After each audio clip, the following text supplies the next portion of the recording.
As I reflected back on my time here at Knox in preparation for today, the first day of class is really the day that really crystallized, how I came here, and it's been etched in my memory forever, and not for any positive reasons. Most all of you know that I was a non-traditional student, and so I came back to Knox at about, I think, 32.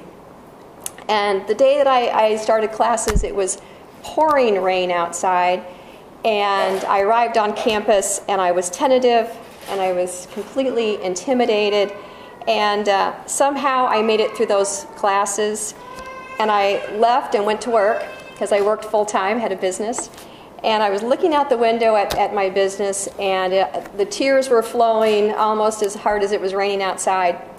And all I can remember thinking is, what was I thinking when I decided to go back to college at Knox?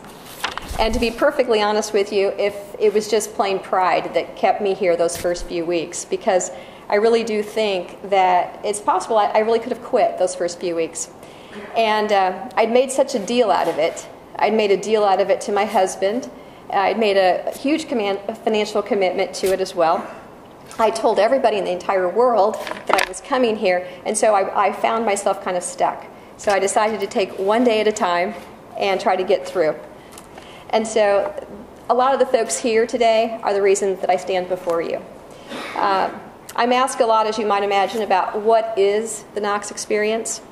Dr. Wayne Green, who's here today, he's Professor Emeritus of Physics from Knox, and I've had the good fortune for him to be my mentor for about the last 15 years. And so we have these conversations, and trust me, I know more about physics than I ever thought I would. And Dr. Green and I have had these conversations about what is the difference about the Knox experience. We've tried to put our finger on it. So here's going to be my rather feeble attempt to describe it, and I'm sure I still won't capture the essence of it, but I'm going to give it a shot. It's a place where students are allowed to learn about the liberal arts, but in the process they learn a great deal about themselves. They find out just what ignites their passion, but then they learn how to think about that, and they learn how to articulate it to themselves and to others. It's a place where you'll find differing views on almost every topic, and you will find them hotly debated, but done so with respect, civility, and with dignity. It's a place where I still feel a tremendous sense of personal comfort when I walk on campus. Rich and I talked about this at lunch. It's a place that feels very safe to me on many levels. Academically and intellectually, it's a place where even gifted students are challenged, and where very smart students will grow and bloom into gifted people who will view the world a bit differently after their time here. It evokes feelings for me that I've never experienced again in my college career. And you have to know that the Knox experience is special, and to the students who have had the good fortune to land here, we are blessed. I need to recognize and thank those folks who helped me navigate and embrace the Knox experience while I was here. And first and foremost, I have to thank Rich Stout and Roy Anderson. Thank you. You gave me courage. You had more confidence in me than I had in myself. Thank you to Mary Hansen. She's not here at Knox any longer, but she's the one who convinced me to go on and do a doctorate. Now, her preference would have been U of I, and it would have been a PhD in economics, but I think she'll be happy nonetheless. Thank you to Steve Cohn. He was here my first year, and he was my department advisor, and he realized that I'd already taken the calculus requirement at Sandburg. And for all of you who, or for all of us who see calculus as a means to an end rather than the reason for our being, it was nice not to take calculus twice. Those math folks, they do see it that way.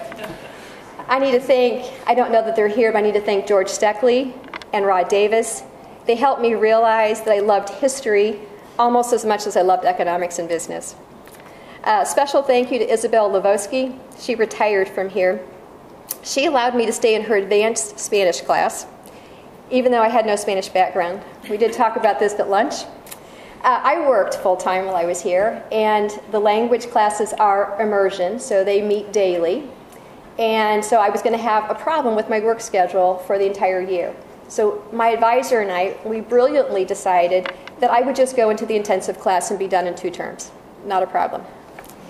The first day, Isabel comes in, and she's speaking Spanish, and I thought, gosh, this is such a nice demonstration, only to realize it was not a demonstration.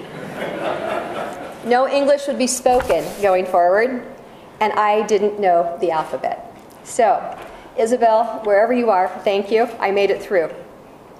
I could go on thanking probably every professor I had here for something that they contributed either knowingly or unknowingly to my success. But the point is, that is the difference of a Knox education.